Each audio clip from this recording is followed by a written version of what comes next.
NCERT view बच्चों, पहले हमने पढ़ लिया था फर्टिलाइज़र और मैन्योर के बारे में। आज हम बात करने जा रहे हैं फर्टिलाइज़र और मैन्योर के बारे में, लेकिन डिफरेंस यानी एक दूसरे से कैसे अलग है। ठीक है, तो बच्चों ये एक इंपॉर्टेंट क्वेश्चन बनता है 7th 8th क्लास में। देखो बच्चों, फर्टिलाइज़र जैसे मैंने आप लोगों को बनाया है, ये क्या है? मैन मेड इनऑर्गेनिक सोल्ट है, यानी ये बनाया जाता है किससे? मैन मेड यानी कि केमिकल से। ठीक है, और जो मैन्योर है मैंने आपको बताया था कि ये बनाया जाता है ऑर्गेनिक सब्सटेंस से। ठीक है, यानी नेचुरल हमें मिलता है ये, और फिर इसका क्या होता है? डिकम्पोज होता है, जैसे कि जो डंक होता है और प्लांट्स का रेजिड्यू होते हैं, है ना, यानी काऊ का जो डंक यानी कि गोबर, ठीक है, और जो प्लांट के रेजिड्यू यानी जो प्लांट के जो पत्ते होते हैं जो खराब हो जाते हैं उनसे मिलकर और उनका डिकम्पोजिशन होने के बाद, ठीक है, जो बनता है उसे क्या बोलेंगे? मैन्योर बोलेंगे। फर्टिलाइजर प्रिपेयर्ड इन फैक्ट्री, मैंने आपको पहले ही बताया था ये केमिकल से बनते हैं, तो ये फैक्ट्री में बनाए जाते हैं, जबकि ये किस में बनाए जाते हैं? खेत में ही बनाए जाते हैं। पहले मैंने आपको बताया था कि जो फार्मर होते हैं वो क्या करते हैं? गड्ढा खोदते हैं और उसमें क्या डाल देते हैं? ये जो गोबर वगैरह होता है, ठीक है, और जो प्लांट के रेसिड्यूज होते हैं वो डाल देते हैं। उसके बाद यहाँ पे क्या डालेंगे? माइक्रोब्स डालेंगे, प्लस क्या डाल देंगे? अर्थवॉर्म डाल देंगे, जो कि इनको डिकम्पोज कर देगा। Fertiliser does not provide any humus to the soil, जो manure provide a lot of humus to the soil. Humus क्या होता है बच्चों? ह्यूमस होता है बहुत ही ज़्यादा इंपॉर्टेंट न्यूट्रिएंट्स होते हैं। तो फर्टिलाइजर है वो क्या करते हैं? मिट्टी में से ह्यूमस को क्या कर देते हैं? कम कर देते हैं, हटा देते हैं, और ना ही मिट्टी को देते हैं, जबकि मैन्योर होता है वो ह्यूमस मिट्टी को ह्यूमस देता है। ठीक है, fertiliser are very rich in plant nutrients like nitrogen, phosphorus और पोटेशियम। मैंने आपको पहले ही बताया था कि एनपीके आपको ध्यान रखना है। एनपीके यानी नाइट्रोजन, फॉस्फोरस और पोटेशियम, ये बहुत ज़्यादा किन में पाए जाते हैं? फर्टिलाइजर में पाए जाते हैं, जबकि मैन्योर में क्या होते हैं? ये सब नहीं पाए जाते, बहुत कम पाया जाता है। ठीक है, लेकिन न्यूट्रिएंट्स इसमें भी होता है और इसमें भी होता है, ये दोनों ही क्रॉप के लिए क्या होता है? अच्छा होता है। अब बात करते हैं हम एडवांटेज ऑफ मैन्योर। मैन्योर का क्या एडवांटेज है? ठीक है, इससे हमें क्या फ़ायदा है? It enhances the water holding capacity of soil, यानी मिट्टी की वाटर कैपेसिटी है वो बढ़ा देते हैं, यानी कि मिट्टी क्या करती है? ज़्यादा पानी को ऑब्जॉर्ब करके रखती है। ठीक है, किससे? अगर मैन्योर उसमें डाला जाता है तो। It makes the soil porous due to which exchange of gases become easy, ये मिट्टी में क्या कर देती है? छोटे छोटे छेद बना देती है। ठीक है, छोटे छोटे छेद बना देती है, जिससे क्या होता है? मिट्टी में एक तो पानी है वो क्या होता है? अब्जॉर्ब हो ज़्यादा होता है, और दूसरा क्या होता है? जो गैसेज होती है वो आसानी से मिट्टी में से होकर गुजरती है। ठीक है, यानी कि ट्रांसपेरेंट होता है रहता है। अब बच्चों यहाँ पे बताया गया है it increase the number of friendly microbes. ये क्या करते हैं? जो माइक्रोब्स मैंने आप लोगों को बताया था जो किस में होता है? मैन्योर बनाते वक्त डाला जाता है, उनकी जो नंबर्स है वो भी इंक्रीज करती है। ठीक है, it improve the texture of soil, और ये जो सॉइल है उसको टेक्सचर भी देती है। ठीक है, तो ये इंपॉर्टेंट है, इसको ध्यान रखें, इसका क्वेश्चन बन सकता है आपके लिए। अब बात करते हैं इरिगेशन। इरिगेशन यानी क्या होता है? सिंचाई करना, है ना। तो पहले हमने क्या बताया कि सॉइल को क्या करना चाहिए? प्रिपेयर करना चाहिए, फिर क्या करना चाहिए? उसे क्या बोलते हैं? उसे सॉइल करना चाहिए उसमें, और फिर क्या करना चाहिए? इरिगेशन करना चाहिए, है ना। ये हमने पहले ही डिस्कस किया था। अब बात करते हैं इरिगेशन। इरिगेशन यानी सिंचाई, यानी कि हमने बीज तो बो दिया, अब उसमें क्या डालना है? हमें पानी डालना है। ठीक है, तो उसके लिए हमें किसकी जरूरत होगी? नीड टू वाटर, हमें किसकी जरूरत होगी? पानी की। ठीक है, ये इंपॉर्टेंट होता है किसके लिए? क्रॉप के डेवलपमेंट के लिए, ग्रोथ के लिए, है ना। Water is absorb by the plant root, और जो पानी है वो किससे अब्जॉर्ब होती है? प्लांट रूट से होती है। यानी आप लोगों को पहले भी बताया गया था पिछले क्लासों में, और आगे भी बताया जाएगा। ये एक प्लांट है, ठीक है, यहाँ पे प्लांट के जो सूट पार्ट है, प्लांट का सूट पार्ट कौन सा होता है? ऊपर वाला, जमीन से ऊपर वाला पार्ट, वो पानी को क्या नहीं करता? अब्जॉर्ब नहीं करता है, बल्कि नीचे उसकी जो रूट होती है वो इसको अब्जॉर्ब करता है। ठीक है, अब यहाँ देखो बच्चों, along with water minerals and fertiliser also absorb, इसके साथ ही रूट क्या करती है? मिनरल्स और फर्टिलाइजर है वो भी क्या करती है? अब्जॉर्ब करती है। और plant content nearly 90% of water, ये एक अंडरलाइन वाली चीज़ है कि प्लांट कम से कम कितने परसेंट है वाटर वो कंटेन करता है? 90%। वाटर इज एसेंशियल बिकॉज, पानी क्या है? बहुत ज़्यादा जरूरी है। क्यों है? क्योंकि इससे सीड का जर्मिनेशन होता है, यानी कि सीड से मैंने आपको प्रोसेस बताया था, इसमें होता है सीडलिंग में चेंज होता है, यानी कि बीज है वो फूट जाता है, स्प्राउट हो जाता है। ठीक है, और वो क्या करता है? उसमें नन्हा सा पेड़ बाहर निकलता है, उसको क्या बोलेंगे? सीडलिंग होगी, यानी इस प्रोसेस को क्या बोलेंगे? जर्मिनेशन बोलेंगे। ठीक है, वाटर इज एसेंशियल क्यों जरूरी होता है? कि germination of seed does not takes place under the dry condition, यानी कि जर्मिनेशन होता है, यानी एक बीज है उसमें से फूट के नन्हा सा पौधा बाहर निकलता है, तो उसके लिए किसकी जरूरत होती है? पानी की जरूरत होती है, और वो ड्राई कंडीशन में नहीं आता है, नहीं होता है। Nutrition dissolve in water are transported to each part of the plant, और जो ये न्यूट्रिएंट्स हैं डिजॉल्व होते हैं, किस में डिजॉल्व होते हैं? वाटर में। Are transported to each part of the plant, और इसी के जरिए, पानी के जरिए ही जो न्यूट्रिएंट्स है वो क्या होते हैं? अब्जॉर्ब होकर कहाँ तक पहुँचते हैं? प्लांट के हर एक हिस्से में पहुँचते हैं। ये आपकी रूट हो गई, ये आपका सूट पार्ट हो गया, और ये आपकी क्या हो गई? टहनी हो गई। ठीक है, ये क्या हो गई? टहनी हो गई। तो इस पूरे प्रोसेस में क्या होता है? वाटर बहुत ज़्यादा जरूरी होता है, इंपॉर्टेंट होता है, क्योंकि इसी के जरिए क्या होता है? जो प्लांट है वो पहुँचता है, पानी पहुँचता है प्लांट तक। ठीक है, water also protect the crop from both Frost and hot air currents, और जो पानी है वो क्या करता है? प्रोटेक्ट करता है क्रॉप को, किससे? हॉट और जो फ्रॉस्ट एयर्स के करंट से भी। कैसे? To maintain the moisture of the soil for healthy growth fields have to be water regularly. अगर आपको क्या करना है, हेल्थी क्रॉप चाहिए तो आपको क्या करना चाहिए, पानी क्रॉप को पानी कंटिन्यू देना चाहिए। ठीक है, वो the supply of water to crop at regular intervals is called irrigation. अगर आप क्या कर रहे हो, रेगुलर इंटरवल में यानी हर फिक्स टाइम में बराबर पानी सप्लाई कर रहे हो, किसको, क्रॉप को, फसल को, तो उसे क्या बोलेंगे, इरिगेशन बोलेंगे। The time frequency of irrigation varies from crop to soil, season to season. यानी कि जो पानी क्रॉप को कितना पानी देना है, ठीक है, ये हर फसल, जैसे कि पैडी में ज़्यादा चाहिए होता है ना, वीट में इतना नहीं चाहिए होता है, तो ये क्या करता रहता है, चेंज होता रहता है। और किसी मिट्टी में ज़्यादा पानी चाहिए, किसी मिट्टी में कम, किसी सीजन में ज़्यादा पानी चाहिए, किसी में कम। जैसे विंटर में हम लोगों को कम प्यास लगती है, लेकिन जैसे ही समर सीजन आता है तो हमें ज़्यादा प्यास लगती है। इसी प्रकार in the summer the frequency of watering is higher. Summer में क्या होता है, वाटरिंग होता है वो हायर हो जाती है requirement. Why is it so? ऐसा क्यों होता है? Could it be due to increase rate of evaporation of water from the soil and the leaves. आपने एवापोरेशन प्रोसेस पढ़ी हुई है और हमने भी पढ़ाई हुई है। क्या होता है एवापोरेशन में? जो गर्मियों में जो वाटर होता है वो भाप बनकर उड़ जाता है ना, भाप बनकर क्या जाता है, उड़ जाता है ना। तो इसमें क्या होता है, इस वजह से यहाँ पे एवापोरेशन प्रोसेस होने की वजह से वाटर है समर में हमें ज़्यादा चाहिए। अब बूझो क्या पूछ रहा है, I am very careful this year about watering the plant. Last summer my plants dried up and dead. यानी कि वो कह रहा है कि मुझे बहुत केयरफुल रहना पड़ेगा। क्यों? क्योंकि पिछले साल जब मैंने एक जो प्लांट उगाया था गर्मियों के मौसम में, वो सूख गया था और उसके बाद वो मर गया था। तो इसी वजह से, क्यों, एवापोरेशन की वजह से, अगर टाइम टू टाइम पानी नहीं मिलेगा तो प्लांट है वो मर जाएगा। ठीक है, अब बच्चों देखो, सोर्स ऑफ इरिगेशन। अब क्या है इरिगेशन के, क्या सोर्स है? अब इतना बड़ा जो खेत है, अगर आप क्या करो, एक डब्बे से यहाँ पानी डालो, फिर यहाँ डालो, यहाँ डालो, तो इतने बड़े खेत में कैसे डालोगे आप? नहीं डाल सकते, है ना। तो इसके लिए भी अलग अलग सोर्स होते हैं, कैसे डाला जाता है पानी पूरे खेतों में। The source of water of irrigation are wells, यानी कुएं से डाला जाता है, ट्यूबवेल से, पॉन्ड से, लेक से, रिवर से, डैम से और कैनाल से। इन सब से क्या किया जाता है, पानी डाला जाता है। अब देखो आगे बच्चों, अब यहाँ पे अलग अलग सोर्स बताए हुए हैं। ट्रेडिशनल मेथड ऑफ इरिगेशन, यानी पुराने समय में क्या करते थे, इसको बोलते हैं, इस प्रोसेस को बोलते हैं मोट। यानी कि यहाँ पे क्या कर रहा है ये फार्मर, इसने फसल उगा दी है, देखो आप देख रहे हो ना, छोटे छोटे पेड़ है ना, और इसने क्या किया है, वेल से पानी निकाला और क्या कर दिया है, जमीन पे डाल दिया है। ठीक है, the water available in wells, lakes, canals is lifted up by different method in different regions for taking it to it fields. इसने क्या किया है, पानी है वो कुएं से निकाला है, या फिर क्या करता है, झीलों से और कैनाल से यहाँ से ले लेता है। ठीक है, और फिर क्या करता है, फील्ड में डाल देता है। जो कैटल और women's labour is use to in this method, और जो उनके कैटल है यानी इनके जो पशु है उनके द्वारा, या फिर क्या करते हैं, जो लेबर होते हैं, इनके जो मजदूर होते हैं, वो क्या करते हैं, वहाँ से पानी लेते हैं और फिर क्या करते हैं, पूरे क्रॉप में डाल देते हैं, खेत में डाल देते हैं। ठीक है, so this method are cheaper, ये बहुत सस्ता होता है और बट लेट्स एफिशिएंट होता है। The various traditional ways are, अब इनमें बताया है मोट यानी कि जैसे मैंने आपको बताया है, इसमें क्या करेगा, वेल से, ये पुली, इसको बोलते हैं पुली सिस्टम, यानी कि जो कुएं के पास ये होता है ना, इसको ऊपर खींचते हैं, है ना, पहले यहाँ पे डालते हैं बाल्टी, यहाँ पे लगाते हैं, फिर इसमें डाल देंगे कुएं में, और फिर पानी खींचेंगे, बाल्टी खींचेंगे और फिर पानी इसमें डाल देंगे। ठीक है, अब है चैन पंप। चैन पंप कौन सा है, ये वाला देखो, इसमें क्या होगा, इसमें अब देखो बच्चों, चैन पंप सिस्टम क्या है। चैन पंप सिस्टम में देखिए क्या होता है, यहाँ पे कुछ एक सिस्टम लगा रहता है। ठीक है, जो क्या होता है, रिवर होता है या फिर जो तालाब होते हैं उससे कनेक्टेड होता है। ये जो बाल्टी है ये यहाँ से आती है, स्टार्ट होती है, और यहाँ से स्टार्ट होकर यहाँ पे आती है। जैसे वो नीचे होती है तो पानी सारा का सारा कैनाल के सिस्टम कहाँ आ जाएगा, खेतों में आ जाएगा। ठीक है, जब ये खाली होगी तो ये वापस यहाँ पे जाएगी और यहाँ से वापस से ये इस तालाब में से पानी भरेगा और वापस से ये स्टार्ट होकर वापस यहाँ आ जाएगी। इस सिस्टम को क्या कहेंगे, चैन सिस्टम कहेंगे। ठीक है, अब बच्चों यहाँ पे क्या है, अब यहाँ पे क्या है, देखली सिस्टम। देखली सिस्टम कुछ ऐसा होता है स्पून के जैसा। कैसे, इसमें ये स्पून टाइप स्ट्रक्चर हो गई। ठीक है, यहाँ पे ये पत्थर रख देंगे तो क्या होगा, ये जो बाल्टी है वो क्या होगी, हल्की होगी। ठीक है, बाल्टी क्या होगी, कुएं में पानी भरा होगा, कुएं में से पानी भरा होगा। ठीक है, इसमें क्या होगा, ये जो बाल्टी होगी वो खाली होगी। ठीक है, खाली होगी, जैसे ही खाली होगी और यहाँ से पत्थर हटा देंगे तो ये किसमें जाएगी, कुएं में जाएगी। जैसे ये पानी भर जाएगा तो यहाँ पे क्या कर देंगे, वापस से पत्थर रख देंगे, पत्थर रखने पे वापस क्या हो जाएगी, ऊपर चढ़ जाएगी। ठीक है, और इस पानी को यूज़ कर लिया जाएगा किसके द्वारा, फार्मर द्वारा, और वापस सारे खेत में क्या डल जाएगा, पानी डल जाएगा। ठीक है, ये देख ली सिस्टम हो गया।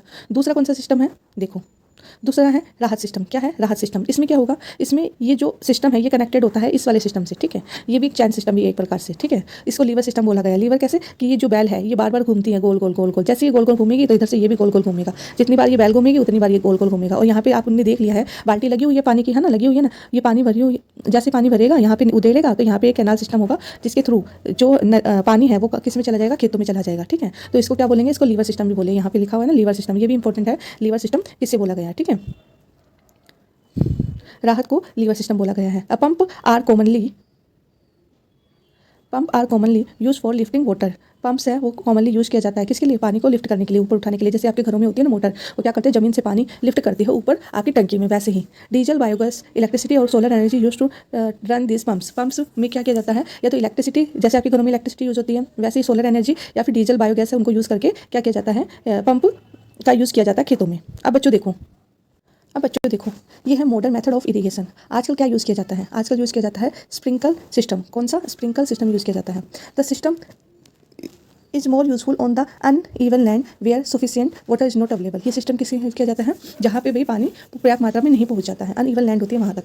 The perpendicular pipes having rotating nozzle on top. यहाँ पे क्या होगा, ये देखो, ये पाइप है जो क्या कर रहा है, वेल से, कुएं से निकल रहा है और पूरी लाइन में जहाँ जहाँ बीज है ना वहाँ पर क्या कर रहा है, ये पाइप एक एक छड़ी जैसे खड़ा हुआ है। और जैसे ही ये मोटर चलेगी तो यहाँ पे क्या होगा, ये फव्वारे की तरह पूरे खेत में क्या हो जाएगा, पानी स्प्रिंकल करने लगेगा। इसलिए इसे क्या बोलेंगे, स्प्रिंकल सिस्टम बोलेंगे। नोजल बोला है, नोजल यानी टूटी जो इस पे पाइप पे ऊपर टॉप पर लगी रहती है, ठीक है। और ये क्या होता है, when water is allowed to flow through the main pipe under pressure with the help of pump it escape from the rotating nozzle, it gets sprinkled on the crop as if it is a raining. Sprinkle is very useful for lawn, coffee plantation and several other crops.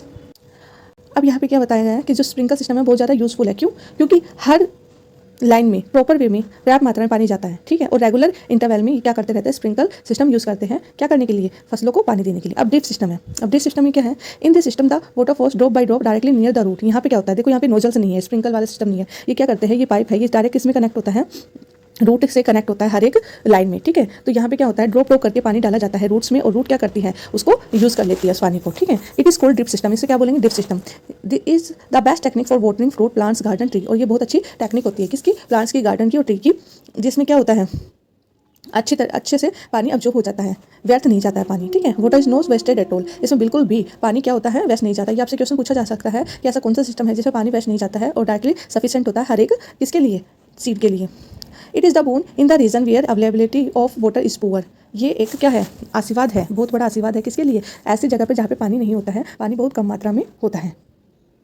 अब बात करते हैं हम protection of weeds कि जो खरपतवार होती है, मैंने आपको समझाया था ना, फसल होती है, ठीक है, लेकिन उनके जड़ों में क्या होता है, एक छोटे छोटे पेड़ उग जाते हैं जो क्या करते हैं, जो हम न्यूट्रिएंट्स या फिर मिनरल्स या फिर वाटर या फिर जो सनलाइट है किसको देना चाहते हैं, फसलों को देना चाहते हैं, क्रॉप को। उसके बजाय ये क्या करते हैं, ये छोटे छोटे जो प्लांट्स होते हैं वो क्या कर लेते हैं, उस खाने को, उस न्यूट्रिएंट्स को, उस सनलाइट को अब्जॉर्ब कर लेते हैं, जिससे कि इन जो ये क्रॉप्स हैं, हमने जो ये क्रॉप्स उगाई हैं, उनको क्या नहीं मिल पाता है, खाना नहीं मिल पाता और वो क्या करती हैं, एकदम वीक क्रॉप हो जाती है, ठीक है। तो उन्हें क्या बोलेंगे, वेट्स बोलेंगे, ठीक है। तो यहाँ पे ये पहेली क्या पूछ रही है और बूझो क्या पूछ रही है, देखते हैं।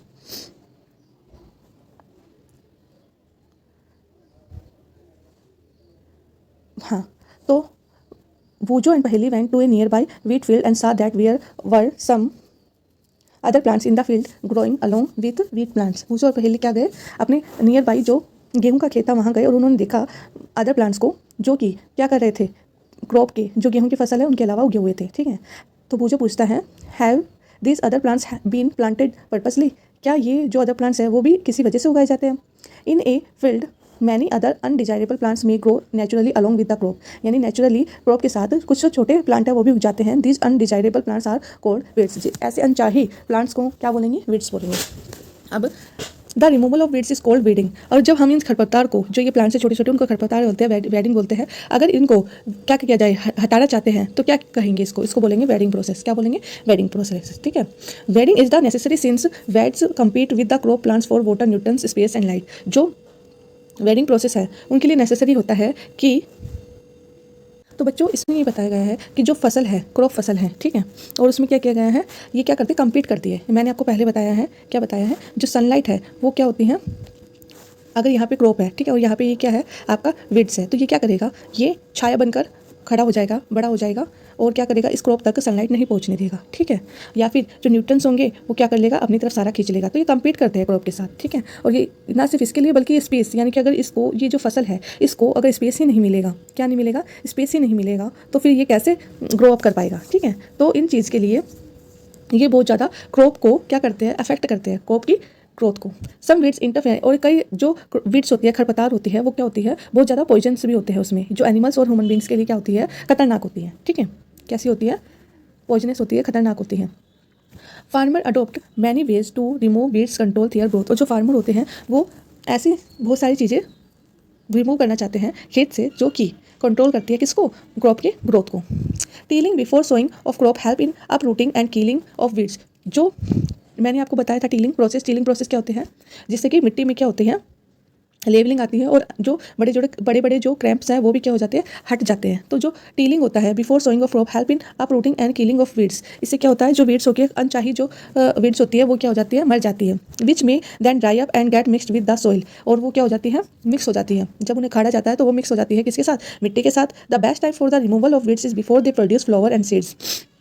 सबसे अच्छा टाइम क्या होता है रिमूव करने का वीड्स को, उससे पहले आप क्या करो, कभी भी आप सीड्स को लगाते हो खेतों में, ठीक है, या फिर फ्लावर वाले प्लांट्स को लगाते हो किसमें, खेतों में, तो उससे पहले ही जो टीलिंग प्रोसेस है वो अच्छे से कर दे और वीड्स को वहाँ से रिमूव कर दे। The manual removal includes physical removal of weeds by uprooting और cutting them close to the ground from time to time. और जो फिजिकल रिमूवल है ऑफ वीड्स का, हम उसे क्या कर दे, उसकी रूट को ही वहाँ से क्या कर दे, हटा दे time to time. This is done with the help of khurpi. और इससे किससे होगा, हेल्प ऑफ खुरपी से होता है, ठीक है। खुरपी से इसको क्या कर दे, जड़ से हटा दे।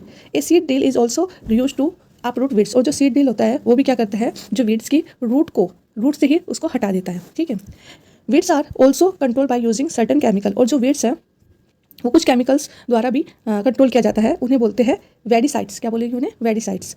जैसे 2,4-D, इसको क्या बोलते हैं, वेडिसाइड्स है, केमिकली बनता है ये क्या करता है, पूरे खेतों में अगर हम इस स्प्रे कर देते हैं तो ये जितने भी खरपतवार हैं, जो वीड्स है, उसको क्या कर देता है, नष्ट कर देता है। They do not damage the crop. लेकिन ये क्या करते हैं, फसल को हानि नहीं पहुंचाते हैं, बल्कि क्या करते हैं, वेडिसाइड्स का काम करते हैं और जो वीड्स है उनको हटा देते हैं। The weedicides are diluted with water to extend required and spray in the field with the sprayer. ये देख रहे हो आप ड्राइंग में, हाँ।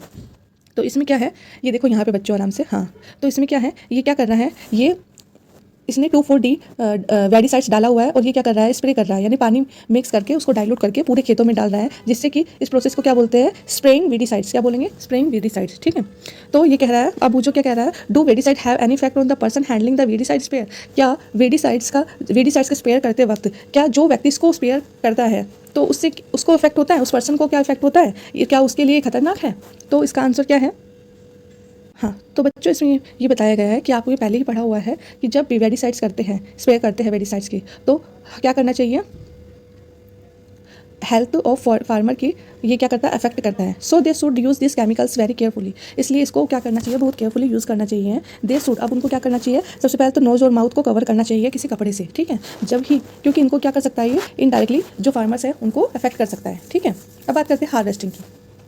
हार्वेस्टिंग यानी कटाई। अब ये कटाई कैसे करते हैं, harvesting is of A crop is an important task. सबसे इंपॉर्टेंट टास्क होता है कटाई का। The cutting of crop after it is mature is called harvesting. ये बच्चों याद कर लेना, हार्वेस्टिंग किसे बोलते हैं, जब क्रॉप है वो क्या हो जाती है, मेच्योर हो जाती है और उसके बाद उसकी कटाई को ही क्या बोलते हैं, हार्वेस्टिंग बोलते हैं। In harvesting crops are pulled out और cut close to the ground.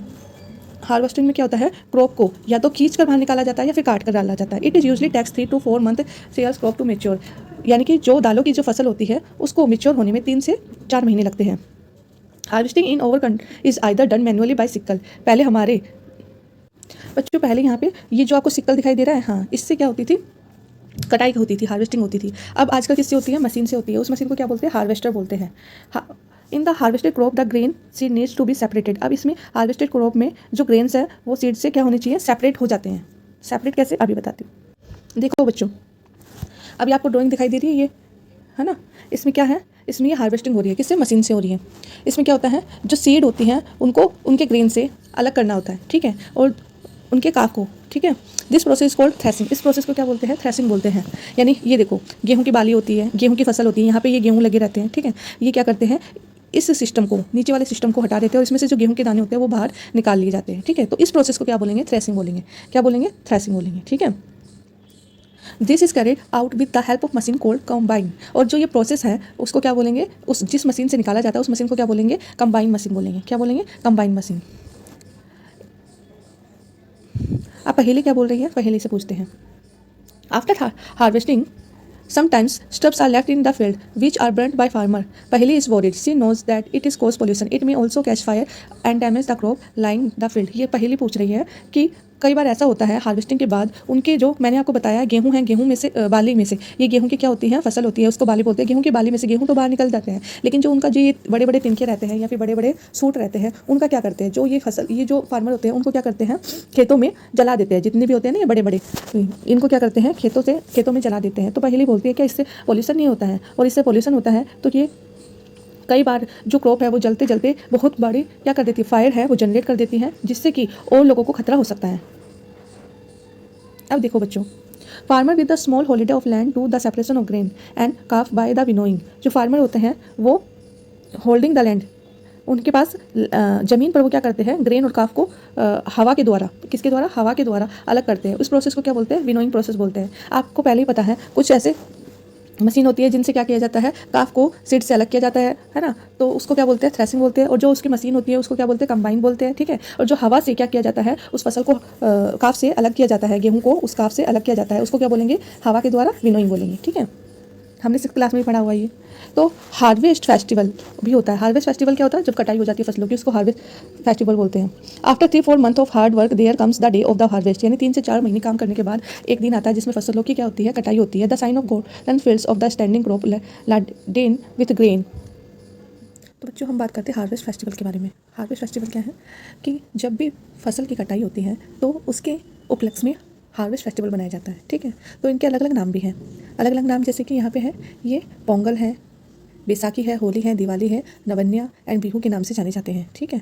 तो आफ्टर 3 और 4 मंथ ऑफ हार्ड वर्क, यानी 3 से 4 महीने हार्ड वर्क करने के बाद जब पूरे खेत में हरियाली छाती है, यानी कि क्रॉप है जो मैच्योर हो जाती है, कटाई होती है, तो उस वक्त जितने फार्मर होते हैं वो खुशी से क्या होते हैं, बहुत ज़्यादा इन्जॉय करते हैं, ठीक है। उस खुशी को बहुत ज़्यादा इन्जॉय करते हैं और उनकी जो कर्मा है अब उनको फल देने वाला है, फ्रूट देने वाला है ना। और वो क्या करते हैं, उस टाइम रिलैक्स होते हैं और अपनी लाइफ को एंजॉय करते हैं, क्योंकि उन्होंने इतना हार्डवर्क जो किया था अब उन्हें उनका फल मिलने वाला है। जो पीरियड होता है हार्वेस्ट का, यानी कि कटाई का, उनका बहुत ही क्या करता है, इंजॉयबल पीरियड होता है, ठीक है। और पूरी इंडिया में हैप्पीनेस यानी कि खुशी का माहौल होता है। यहाँ पे मैन और वुमेन क्या करते हैं, सेलिब्रेट करते हैं बहुत ही एक्साइटमेंट से ये फेस्टिवल, ठीक है। तो special festival associate with the harvest season, जैसे कि पोंगल, बैसाखी, होली, दिवाली, नवन्या एंड बिहू के नाम से जाने जाते हैं। अब बात करते हैं स्टोरेज के बारे में। यहाँ पे बच्चों मैंने आपको पहले बताया था कि हम क्या करते हैं, सॉइल को तैयार करते हैं, उसमें टीलिंग प्रोसेस होती है। उसके बाद मैंने आपको बताया था हम बीज को उगाते हैं, है ना, सोइंग प्रोसेस करते हैं। उसके बाद हमने देखा था इरीगेशन करते हैं, और उसके बाद लास्ट में क्या करते हैं, हार्वेस्ट यानी कि कटाई करते हैं। और फिर बाद में उसको कटाई करने के बाद क्या करते हैं, स्टोर करते हैं, है ना। क्यों स्टोर करना क्यों जरूरी होता है, storage of produce is an important task, ये बहुत इंपॉर्टेंट टास्क होता है। If the harvested grain are to be kept in longer time, अगर जो फसल है हमने काट के रखी है और काफ़ी समय तक हमें रखना है, तो they should be safe from moisture, insect, rat and micro organism. तो हमें जो फसल है उसको मॉइस्चर से, इंसेक्ट से, रैट से और माइक्रो ऑर्गेनिज्म से बचा के रखना चाहिए। Harvested grain have more moisture, harvested जो ग्रेन होती है उसमें मॉइस्चर होता है, यानी कि पानी उनमें प्रेजेंट होता है, थोड़ा बहुत किसी भी मात्रा में प्रेजेंट जरूर होता है पानी। If freshly harvested grain are store without drying, they may get spoiled or attacked by organism making them unfit for use for germination। अगर जो क्रॉप है हमने क्या किया, बिना उस पानी को, उसके मॉइस्चर को सुखाए अगर हमने स्टोर करके रख लिया तो क्या होगा, ये या तो वो सड़ जाएंगे, खराब हो जाएंगे, स्पॉइल हो जाएंगे, है ना, या फिर कोई ऑर्गेनिज्म है वो अटैक कर देगा उस पर, है ना, उसकी स्मेल से। तो इसलिए, या फिर अगर मॉइस्चर रही कंटिन्यू तो जर्मिनेशन भी हो सकता है उसमें, है ना। इसलिए हैंस बिफोर स्टोरिंग दैम, उन्हें स्टोर करने से पहले क्या करना चाहिए, सन के सामने कुछ दिनों के लिए हमें क्या करना चाहिए, उसको सुखा लेना चाहिए, उसका मॉइस्चर उड़ा देना चाहिए, है ना। The prevent the attack by insect, pets, bacteria और फंजाई। और ये जो अगर हम क्या कर देंगे, उसके मॉइस्चर को उड़ा देंगे, फसल के मॉइस्चर को उड़ा देंगे, उसको ड्राई कर देंगे हम, तो ये क्या करती है, सुरक्षा करती है इंसेक्ट से, बैक्टीरिया से और फंजाई से भी, ठीक है। अब पहले क्या पूछ रही है बच्चों, वो कह रही है, I saw my mother putting some dried neems leaves in an iron drum containing wheat, I wonder why. तो इसमें पहेली बोल रही है कि मैंने मेरी मदर को देखा है कि गेहूं के ड्रम में वो क्या रखती है, नीम की पत्तियां रखती है। मैं आश्चर्यचकित हूँ कि ऐसा क्यों रखते हैं। चलो पहेली के क्वेश्चन का आंसर करते हैं बच्चों। हाँ, तो बच्चों यहाँ पे दिया हुआ है कि farmer store grain in jute bags. जो फार्मर है वो क्या करता है, जूट के बैग होता है, उसमें जो ग्रेन्स है यानी जो फसल है वो छाट के उसके जो सीड्स है वो रखता है किसमें, जूट बैग्स में रखता है, मेटेलिक बीन्स में रखता है, ठीक है। However large scale storage of grain is done in silos and granaries to protect them from pest like rat, insect. यहाँ जो फार्मर है वो क्या करता है, या तो जूट के बैग में रखता है उसके ग्रेन्स को, ठीक है। यानी कि जो अभी चावल की फसल है तो चावल निकाल लेते हैं, तो चावल के जो ग्रेन्स होते हैं उनको, या वीट होती है, वीट की फसल में से जो गेहूँ निकाल लेते हैं उनको, ठीक है, क्या रखते हैं, या तो जूट बैग में रखते हैं या फिर मेटेलिक बिन में रखते हैं, ठीक है। अगर वो लार्ज स्केल में बहुत ज़्यादा मात्रा में है तो वो क्या करते हैं, सिलोज और ग्रैनरीज रखते हैं, ठीक है, ताकि उन किन से बचाव हो जाए, रैट से और इंसेक्ट से हो जाए बचाव, ठीक है। Dried neems leaves are use for storing food grains at home. और जो सूखी नीम की पत्तियाँ होती हैं वो घरों में यूज़ करी जाती है ताकि उनका जो ग्रेन्स है यानी कि उनके जो खाना है, फूड है यानी कि गेहूँ है, वो ख़राब ना हो घरों में। For storing large quantities of grain in big godams specific chemical treatments are required to protect them from pests and micro organism. इसमें क्या है, अगर बहुत ज़्यादा मात्रा में ग्रेन्स है, यानी कि बहुत ज़्यादा है, यानी कि हमारे कई जगह होते हैं ना जहाँ फैक्ट्रियों में समझ लो कि भाई जो गेहूं की है नाज मंडी होती है, वहाँ पे देखो गेहूं के बड़े बड़े क्या होते हैं, बोरियाँ होती है बहुत बड़ी बड़ी और बहुत ज़्यादा क्वांटिटी होती है, तो वहाँ पे गोदाम बने रहते हैं, ठीक है। और वहाँ पे क्या होता है, कुछ ना कुछ केमिकल ट्रीटमेंट करके उन्हें स्टोर रखा जाता है ताकि उनका बचाव हो पाए, किन से, माइक्रो ऑर्गेनिज्म से, ठीक है। अब बच्चों यहाँ पे देखो, यहाँ बताया गया है फूड फ्रॉम एनिमल्स। जैसे हमने किससे लिया है फूड, हम ग्रेन से या फिर प्लांट से प्राप्त कर रहे हैं, वैसे ही एनिमल से भी प्राप्त करते हैं। तो यहाँ पे लिस्ट बनाई हुई है कि जैसे मिल्क है वो हमें किससे मिलता है, काउ से, बफेलो से, और गोट से और कैमल से मिलता है ना। तो उसी प्रकार और भी कुछ फूड है वो किससे मिलते हैं, एनिमल से मिलते हैं। ऐसे की लिस्ट बना सकते हो आप। आफ्टर कंप्लीटिंग दिस टेबल, जब आप ये कंप्लीट कर लोगे ये टेबल, तो आपको पता चलेगा ना सिर्फ प्लांट से बल्कि हम क्या करते हैं, एनिमल से भी कुछ फूड हम गेट करते हैं। Many people living in the coastal area consuming fish as major part of the our diet, यानी कि ऐसे लोग जो कि कहाँ पर रहते हैं, समुद्र के किनारे पाए जाते हैं और वो क्या करते हैं, वहीं पर रहते हैं। तो आपने सुना भी होगा, देखा भी होगा, वो लोग क्या करते हैं, अपना जो फूड है, मेन इंपॉर्टेंट जो फूड होता है वो क्या होता है, उनकी डाइट का फिश होता है। In the previous classes you have learn about the food that we obtain from plant. यहाँ पे हमने पिछले क्लास में ये पढ़ा हुआ है कि हम कहाँ से फूड प्राप्त करते हैं, प्लांट से। We have just seen that the process of crop production involve the number of steps like selection, seed, sowing. Similarly animals reared at home और इन फार्म्स, जैसे कि आपने अभी यहाँ पे पढ़ा कि जो प्लांट्स हैं हम उनसे फूड लेते हैं, लेकिन जब जो वो क्रॉप है वो कैसे बनती है भाई, पहले उसमें क्या होता है, आपको बताया था, प्रिपेयर द सॉइल, भाई मिट्टी को तैयार किया जाता है, फिर बीज को उगाया जाता है ना, और फिर इरीगेशन होता है और फिर जाके कटाई होती है। ऐसे ही क्या होता है, एनिमल्स को भी घरों में या फिर फार्म में पाला जाता है, ठीक है। उन्हें भी प्रॉपर फूड दिया जाता है, शेल्टर दिया जाता है, उनकी केयर करनी पड़ती है, जब जाके हम उनसे क्या करते हैं, फूड, मनचाहा फूड प्राप्त करते हैं, ठीक है। जैसे कि आपके घरों में देखा होगा, कई घरों में क्या करते हैं, गाय को पालते, भैंस को पालते, ताकि उनसे क्या मिल जाए, हमें दूध मिल जाए, है ना। तो ऐसे को क्या बोलते हैं, एनिमल हस्बेंड्री। ऐसे को क्या बोलेंगे, एनिमल हस्बेंड्री। लार्ज स्केल पर अगर हम क्या करते हैं, एनिमल्स को शेल्टर देते हैं, फूड प्रोवाइड करते हैं, उनका ध्यान रखते हैं और बदले में उनसे कुछ खाने का सामान लेते हैं, लाइक मिल्क लेते हैं, है ना, तो उसे क्या बोलेंगे, एनिमल हस्बेंड्री बोलेंगे। Fish is good for health. अब पहले क्या बता रहे हैं कि फिश है हमारे लिए क्या है, हेल्थ के लिए अच्छी है, क्योंकि we get cod liver oil from fish, क्योंकि हमें फिश से क्या मिलता है, कोड लीवर ऑयल मिलता है, जिसमें विटामिन डी बहुत ज़्यादा मात्रा में होता है। तो बच्चों ये चैप्टर यहीं पे फिनिश हो गया है। Thank you.